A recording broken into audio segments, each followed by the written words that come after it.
ಸಂಘ ವ್ಯಕ್ತಿ ನಿರ್ಮಾಣದ ಕೆಲಸ ಮಾಡೋದು 100% ಸತ್ಯ. ಆ ವ್ಯಕ್ತಿ ನಿರ್ಮಾಣ ಮಾಡುವಂಥ ಕೆಲಸಗಳಲ್ಲಿ ಇವತ್ತು ದೇಶಕ್ಕೆ ಎಂತೆಂಥ ಕೊಡುಗೆಗಳನ್ನು ಕೊಟ್ಟಿದೆ. ಮೋದಿ ಅಂತ ಒಬ್ಬ ಸಮರ್ಥ ನಾಯಕ, ಒಬ್ಬ ಕುಟುಂಬ ಪರಿವಾರವನ್ನು ಬಿಟ್ಟಿರ್ತಕ್ಕಂಥ ಒಬ್ಬ ನಾಯಕನನ್ನು ಕೊಟ್ಟಿದೆ. ದ್ರೌಪದಿ ಮುರ್ಮು ಅಂತ ಹೇಳುವಂಥ ಒಬ್ಬ ಮಹಿಳೆ ಕನಸಿನಲ್ಲೇ ಎಣಿಸ್ಲಿಕ್ಕಿಲ್ಲ. ಅದು ಮೋದಿಯವರು ಕನಸಿನಲ್ಲಿ ಈ ಮಟ್ಟಕ್ಕೆ ನಾವು ಬೆಳಿತೇವೆ ಅಂಥ ನಾಯಕರುಗಳನ್ನು ನಿರ್ಮಾಣ ಮಾಡಿದೆ. ಅದು ನಿರ್ಮಾಣ ಮಾಡಿರ್ತಕ್ಕಂಥದ್ದು ನಮ್ಮ ಒಂದು ವ್ಯವಸ್ಥೆ ಚೌಕಟ್ಟಿನ ಅಡಿಯಲ್ಲಿ, ನೆನ್ಪಿಟ್ಕೊಳ್ಳಿ. ಆ ಚೌಕಟ್ಟು ಬಿಟ್ಟು ನಾವೇನಾದ್ರೂ ಹೊರಗೆ ಹೋಗ್ತೀವಿ, ಇಲ್ಲ ನಮ್ಮದೇ ಉದಾಹರಣೆಗಳಿದೆ. ನಾನು ಹೇಳ್ತಾ ಕಲ್ಯಾಣ್ ಸಿಂಗ್ ತೊಗಾಡಿ ಅವರು ಅದ್ಭುತ ನಾಯಕರಾಗಿ ಬೆಳೆದವರು. ನನ್ನದೇ ಅಂತ ಹೇಳಬೇಕು ಅಂತ ಅನಿಸಿದಾಗ ಆ ಚೌಕಟ್ಟನ್ನು ಬಿಟ್ಟು ಹೊರಗಡೆ ಹೋಗ್ತಾರೆ. ನಾನು ಹೇಳಿದಿರ್ತಕ್ಕಂಥದ್ದು ಸಂಘ ನಮಗೆ ಕಲಿಸಿರ್ತಕ್ಕಂಥ ತ್ಯಾಗ ಮತ್ತು ಶೌರ್ಯದ ಸಂಕೇತ ಆಗಿರ್ತಕ್ಕಂಥ ಭಗವದ್ವಾಜ ಅಡಿಯಲ್ಲಿ ಕೆಲಸ ಮಾಡಬೇಕು.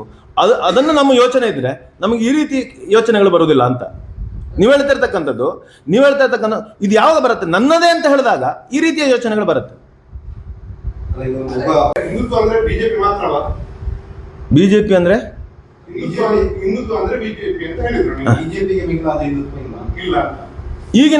ಈಗಿನ ಸಂದರ್ಭ ನೀವು ಹೇಳ್ತಾ ಇರ್ತಕ್ಕಂಥ ಪ್ರಶ್ನೆ ಬಹಳ ಸುಲಭವಾಗಿದೆ. DK ಶಿವಕುಮಾರ್ ಅವರೇ ಹೇಳಿಕೆಯನ್ನು ಕೊಟ್ಟಿದ್ದಾರೆ. ಕಾಂಗ್ರೆಸ್ನ ಅಧ್ಯಕ್ಷರಿರಬೇಕು.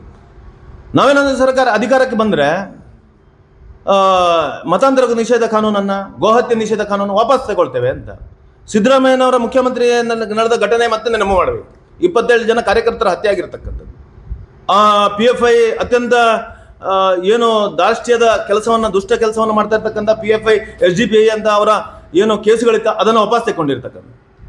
ಇದೆಲ್ಲವನ್ನ ಗಮನಿಸಿದಾಗ ಇವತ್ತಿನ ಮಟ್ಟಿಗೆ ಭಾಜಪ ಹಿಂದುತ್ವದ ಪರ ಕೆಲಸ ಮಾಡ್ತಾ ಇರ್ತಕ್ಕಂಥ ಸತ್ಯ. ಎಷ್ಟು 103 ಮಾಡಿದರೆ ನಮ್ಗೆ ಗೊತ್ತಿಲ್ಲ. ಆದರೆ ಇವತ್ತು ದೇಶದಲ್ಲಿ ಹಿಂದುತ್ವದ ಪರ ಕೆಲಸ ಮಾಡ್ತಾ ಇರ್ತಕ್ಕಂಥ ಏಕೈಕ ಪಕ್ಷ ಭಾಜಪ ಸತ್ಯ.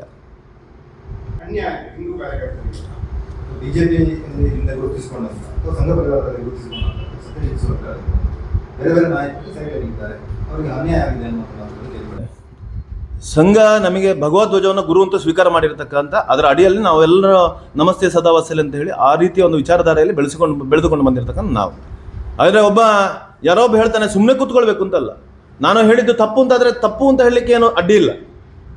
ಆದರೆ ನಾವು ಹೇಳಿದ ತಪ್ಪನ್ನು ಎಲ್ಲಿ ಸರಿಪಡಿಸಬೇಕು? ರಸ್ತೆಯಲ್ಲೇ ಅಲ್ಲ. ಒಂದು. ಎರಡನೇದು, ಒಬ್ಬ ವ್ಯಕ್ತಿಗೆ ತಾನು ಒಬ್ಬ ನಾಯಕ ಅಂತ ಅನಿಸಿದಾಗ ನಾನು ನನ್ನತನವನ್ನು ಮರೆಯುವಂಥ ಅಥವಾ ನನ್ನ ಹಿಂದಿನ ವಿಚಾರಧಾರೆಯನ್ನು, ನನ್ನ ಹಿಂದೆ ಬಂದಿರತಕ್ಕಂಥ ನಾನೊಬ್ಬ ಇವತ್ತು ಈ ಮಟ್ಟಕ್ಕೆ ಬೆಳಿಬೇಕಾದ್ರೆ ನನ್ನ ಹಿಂದೆ ಸಂಘಟನೆ ಇದೆ ಅಂತ ಹೇಳೋದು ಮರೆಯುವಂಥ ಸಂದರ್ಭಗಳು ಬರ್ಬೋದು. ಅದರ ಪರಿಣಾಮಗಳು ಇವತ್ತು ಒಂದಷ್ಟು ದೇಶದಲ್ಲಿ, ಇಲ್ಲಿ ಅಂತಲ್ಲ, ದೇಶದಲ್ಲಿ ದೊಡ್ಡ ದೊಡ್ಡ ನಾಯಕರುಗಳು ಇವತ್ತು ಸಂಘಟನೆಯನ್ನು ಬಿಟ್ಟು ಬೇರೆ ಹೊರಗಡೆ ಇರ್ತಕ್ಕಂಥದ್ದು ನಾವು ಕಂಡಿದ್ದೇವೆ. ಯಾವುದೋ ವ್ಯಕ್ತಿಗತ ವಿಚಾರವನ್ನು ತಗೊಳ್ಬೇಕು ಅಂತಿಲ್ಲ. ನಾನು ಹೇಳ್ತಾ ಇರ್ತಕ್ಕಂಥದ್ದು ಸಂಘಟನೆ ಕೆಲಸ, ಹಿಂದುತ್ವದ ಕೆಲಸ ಮಾಡಬೇಕಾದ್ರೆ ಸಂಘಟನೆಯಲ್ಲೂ ಕೆಲಸ ಮಾಡ್ಬೋದು. ಸಂಘಟನೆಯಲ್ಲಿ ಕೆಲಸ ಮಾಡಿದ್ರೆ ಅದಕ್ಕೊಂದು ಶಕ್ತಿ ಇರುತ್ತೆ, ಅದಕ್ಕೊಂದು ಚೆನ್ನಾಗಿರ್ತಕ್ಕಂಥ ಒಂದು ವ್ಯವಸ್ಥೆ ಇರುತ್ತೆ. ಅದು ಬಿಟ್ಟು ನಾನು ಸಂಘಟನೆ ಹೊರಗಿದ್ದು ಕೆಲಸ ಮಾಡ್ತೇನೆ ಅಂತ ಹೇಳಿದ್ರೆ ಅದು ಚೆನ್ನಾಗಿರುವ ಅವಸ್ಥೆ ಅಲ್ಲ, ಒಂದು ವ್ಯವಸ್ಥೆ. ಯಾಕಂದ್ರೆ ನಾನು ಹೇಳಿದಾಗೆ ಇರಬೇಕು ಅಂತ ಹೇಳುವಂಥ ಒಂದು ವ್ಯವಸ್ಥೆಗಳು ನಿರ್ಮಾಣ ಆಗುತ್ತೆ.